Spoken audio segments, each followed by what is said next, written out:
नमस्कार। इस वक्त आप डीटीवी देख रहे हैं। मैं हूं आपके साथ अजय कुली। आज हम पलवल के खाइका में पहुंचे हैं।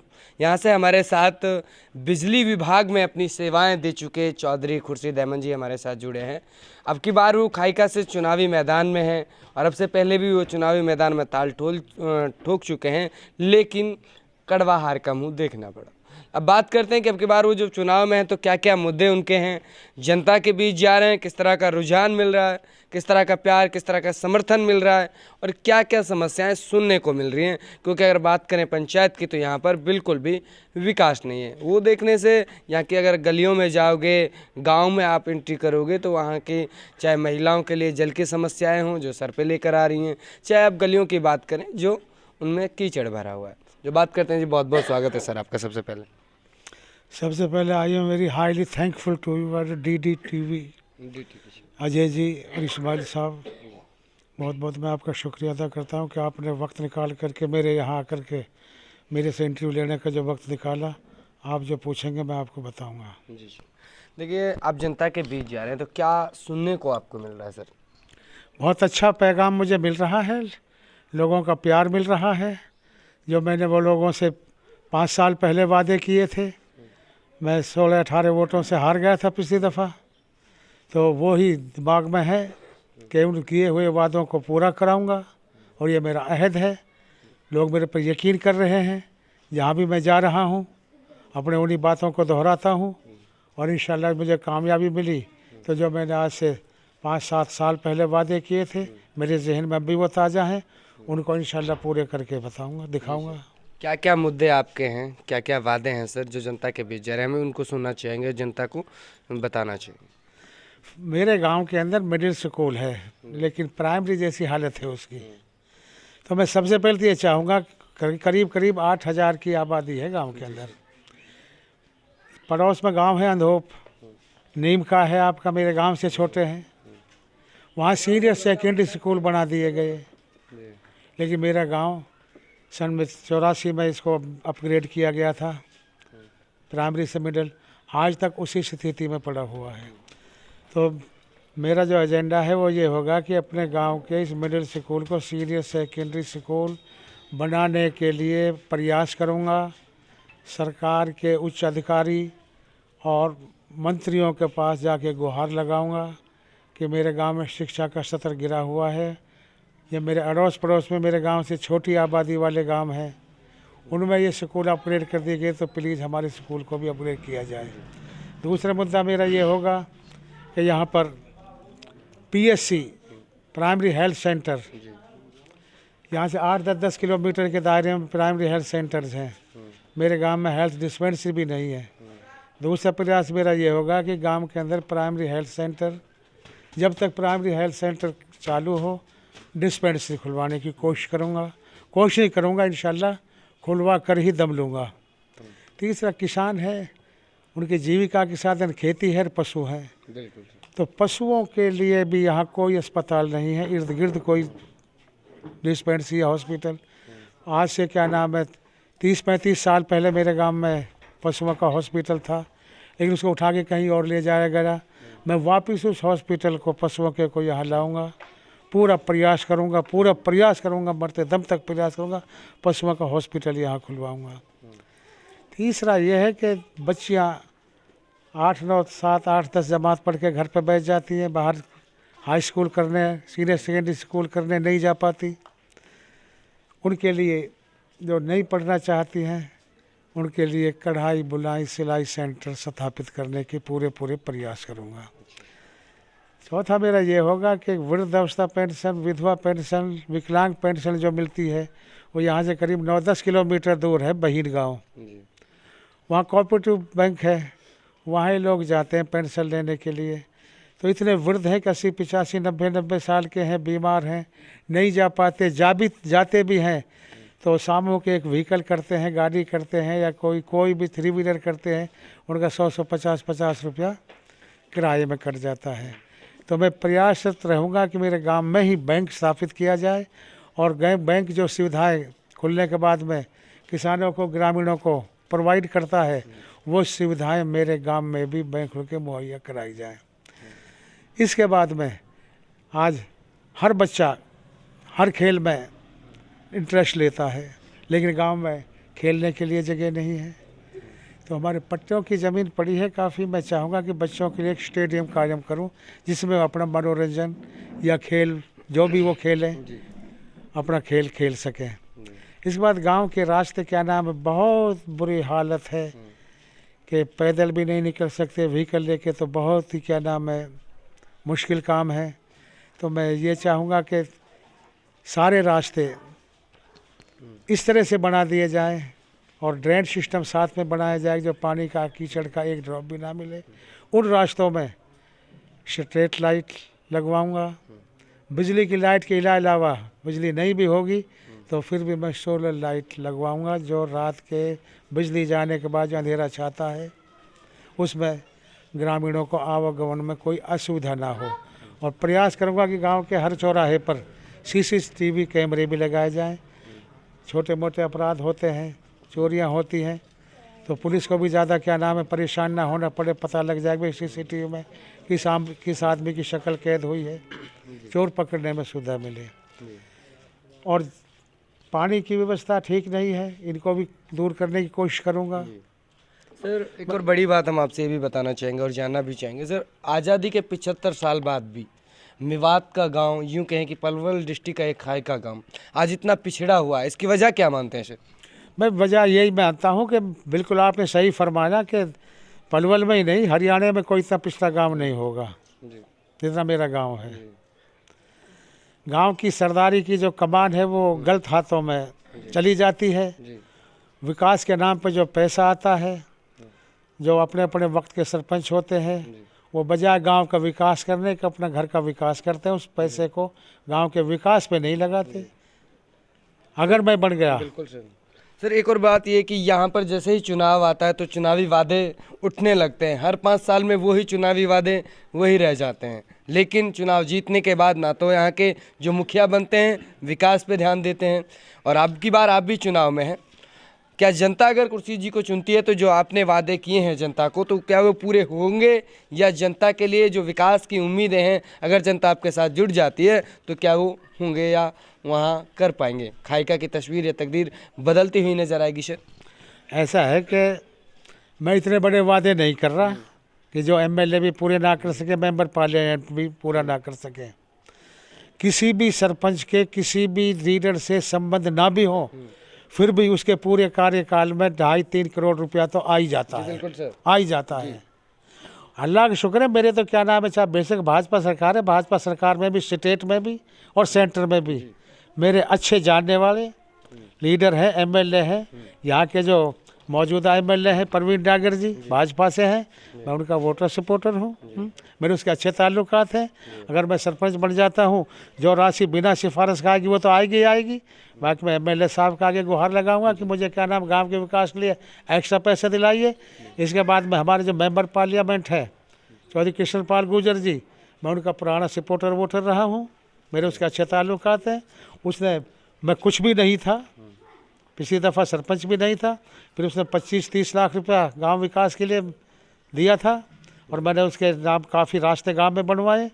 अगर मैं सरपंच बन जाता हूं तो मेरा वादा है कि कम से कम 50 लाख रुपए सालाना मुझे एमपी साहब देंगे गांव के विकास के लिए। कि कहीं ना कहीं तस्वीर इसकी बदली हुई नजर आएगी अगर चौधरी कुर्सी जी यहाँ पर मुखिया बनते हैं, सरपंच बनते हैं।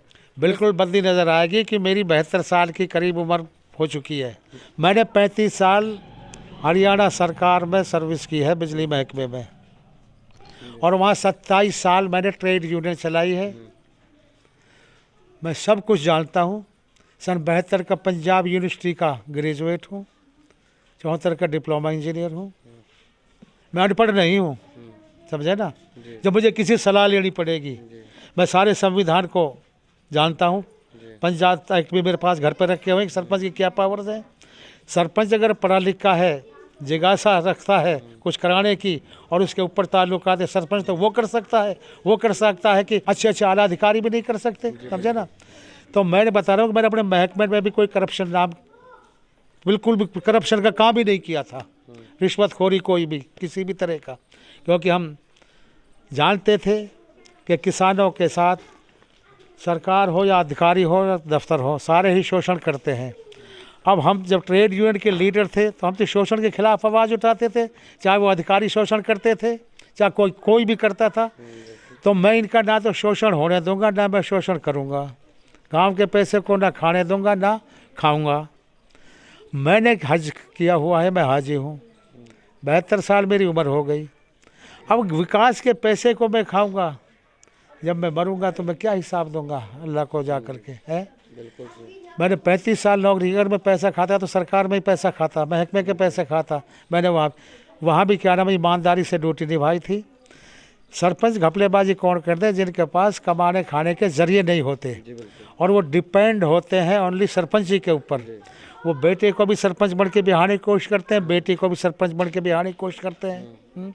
वो जो पैसा आता सारा इन्हीं शादियों में, गाड़ी देनी, गाड़ी लेनी, कच्चे घरों से पक्के घर बनाने, पक्के घर से डबल मंजिलें बनानी। मेरे पास आप देख लो कितनी लंबी चौड़ी बिल्डिंगें हैं। उस टाइम की बिल्डिंगें हैं जबकि गांव में छंडन हुआ करते थे। सन क्या नाम है 75-76 की, और पास में ऐसी बिल्डिंगें नहीं। मुझे लगभग 40,000 रुपया पेंशन मिलती है। मियाँ बीबी यहाँ रहते हैं, 3 बच्चे मेरे गवर्नमेंट सर्विस में हैं। किसी को 60,000 है, किसी को 70,000 है, किसी को कुछ भी है, मतलब तनख्वाह मिल रही है। 4-6 किलो ज़मीन भी है। तो जब मेरा गुजारा ठीक हो रहा है तो मैं क्या उस पैसे को खाऊंगा जो गरीबों का, यतीमों का, गांव के विकास के नाम पर पैसा जाता? बिल्कुल भी, बिल्कुल अहद मेरे गांव से कह दिया कि जिस दिन मैं फार्म भरूं, मस्जिद में ले जा करके मेरे से कसम उठवा लेना कि मैं गांव का पैसा जब विकास का आएगा 1 पैसा भी नहीं खाऊंगा। लाख रुपया आएगा बाहर से तो लाख रुपया ही लगवाऊंगा, 99,000 नहीं लगाऊंगा। जब पैसा इस तरह से लगेगा तो विकास तो अपने आप होंगे। अगर मैं यंग होता और मैं ये तमन्ना रखता कि भाई क्या नाम है, लोगों को बरगला लो, पैसा खा लो, दोबारा सरपंच बनना, मैंने अब इलेक्शन नहीं लड़ना। और इस इलेक्शन में अल्लाह ने मुझे कामयाबी दे दी तो इर्द गिर्द क्या नाम है शोर मच जाएगा भी खाई के अंदर कोई सरपंच बनाए। जो छोटे छोटे बच्चे हैं ना, हम तो पता नहीं कितनी उम्र है हमारी, 10 साल है, 20 साल है, 5 साल है, ये 100 साल तक नहीं भूलेंगे कोई हाजी खुर्शीद गांव का सरपंच बना था। वो काम करके क्या नाम है दिखा जाऊंगा। आइंदा लोग यही कहेंगे कि हाजी खुर्शीद जैसा कोई आदमी आता कैंडिडेट तो हम उनको सपोर्ट करेंगे, अदरवाइज हम किसी को सपोर्ट नहीं करेंगे। ऐसी मिसाल कायम कर जाऊंगा। कहीं ना कहीं अगर अगली बार चुनाव में यहाँ अगर अगली बार आप जीते तो अगली बार सपोर्ट करने की ज़रूरत नहीं रहेगी, इस तरह का नहीं रहेगी, सपोर्ट करने की जरूरत रहेगी। अगर मैं इलेक्शन लड़ूंगा, अभी मान लो मेरा इरादा नहीं है तो मैं बैठे अभी मुझे ज़्यादा मेहनत नहीं करनी पड़ रही। मेरी ज़बान, मेरी आवाज़, मेरा अखलाक, मेरा चाल चलन, क्योंकि जो भी सरपंच गांव में है, मैं नाम किसी का नहीं लेता, सबके अंदर ऐब है जो कैंडिडेट है। जुआ, शराब, सट्टा, अय्याशी, बदमाशी, खुर्शी के अंदर ये कोई ऐब नहीं है। ना मैं जुआ खेलता हूँ, ना मैं सट्टा लगाता हूँ, ना मैं शराब पीता हूँ, 5 वक्त की नमाज़ पढ़ता हूँ, जितना हो जाता है उतना गरीबों का भला करता हूँ। वो काम जो ये लोग 25-30 हज़ार लेकर के करते हैं वो मैं फ्री में इनके कामों को करा के लाता हूँ। तेल टायर मेरी गाड़ी के किस्तें, इनको खाना भी वहाँ जाके खिलाता हूँ। लोगों का इस तरह से मैंने दिल जीत रखा है। और अगर मैं सरपंच बन गया तो जब मैं अब भी ऐसा कर रहा हूँ, उस टाइम पर मैं ये कह रहा हूँ कि मैं लोगों को किसी भी तरह से नाराज़ नहीं होने दूँगा। इनके विकास पे पूरा ध्यान दूंगा, इनकी समस्याओं पर पूरा ध्यान दूंगा। मुझे पैसा नहीं चाहिए, पैसा मैंने बहुत तनख्वाहों से ही कमाया, रिश्वत से नहीं कमाया। जब मेरे 3 बच्चे गवर्नमेंट सर्विस में अपना अच्छा गुजारा कर रहे हैं, 40,000 रुपये बहुत होता है, हालांकि कुछ भी नहीं, हम दोनों मियाँ बीवी के लिए 40,000 रुपये काफ़ी एक बड़ा गुजारा करने के लिए। ज़मीन भी है मेरे पे, मैं वही नहीं बैठा कि मेरे कोई ज़मीन नहीं है। 1,00,000 1,50,000 की पैदा मेरे पास ज़मीन में भी आ जाती है। तो 50-60 हज़ार रुपये महीने की मेरी अकेली ज़मीन शुद्ध आमदनी हो गई। शराब नहीं पीता है, गांजा मैं नहीं खाता। इतना पैसा 50-60 हज़ार रुपया तो घर चलाने के लिए बहुत है। फिर मैं उस पैसे का क्या करूँगा? बाकी देखो जी, जब हम जाते हैं वोट मांगने के लिए, जो हमारे मुखालिफ है वो भी इनकार नहीं करते, वो भी ये कहते हैं आपके वोट देंगे। वोट तो उन्होंने नहीं देनी, लेकिन ऐसा कोई नहीं कि ये छोटे मोटे इलेक्शन, मैं ट्रेड यूनियन में भी बहुत इलेक्शन लड़े हैं और यहाँ भी क्या नाम है 83 में इलेक्शन लड़ा जब मैं सर्विस में था है। उसके बाद मैं सन 2010 में भी लड़ा था, लेकिन मैं बैठ गया था। फिर मैंने 16 में इलेक्शन लड़ा था, उसमें मैं 18-17 वोटों से हार गया था। तो इतना गधा मैं भी जान गया हूँ वोटर की नज़र क्या कह रही है। वो बेशक वो ये कह रहे हैं कि हम आपकी वोट देंगे, लेकिन ना, मेरा तजर्बा हो जाएगा, 4-5 ऐसे लड़े हैं, समझे ना। इस टाइम कम से कम मैं ज़्यादा झूठ नहीं बोलता, तो क्या नाम है, 70% आदमी मेरे हक में है। 70% एक तरफा यहाँ से चुनाव 70%।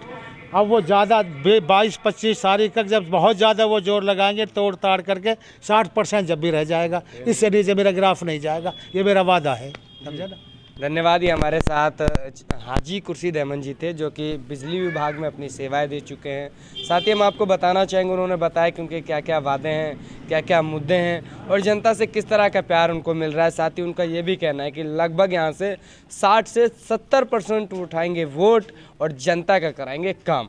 अब जनता का ये देखना है कि जनता किसको चुनती है और जनता वाकई में क्या आपकी बार विकास को चुनने वाली है, खुर्शीद अहमद जी को चुनने वाली है, ये तो वक्त और जनता ही तय करेगी। आप हमारे साथ बने रहिए। पीछे हम आपको दिखाना चाहेंगे चौधरी खुर्शीद अहमद जी खाइका से हैं, रिटायर्ड इंजीनियर हैं, विद्युत विभाग हरियाणा में यानी कि बिजली विभाग में वो अपनी सेवा दे चुके हैं।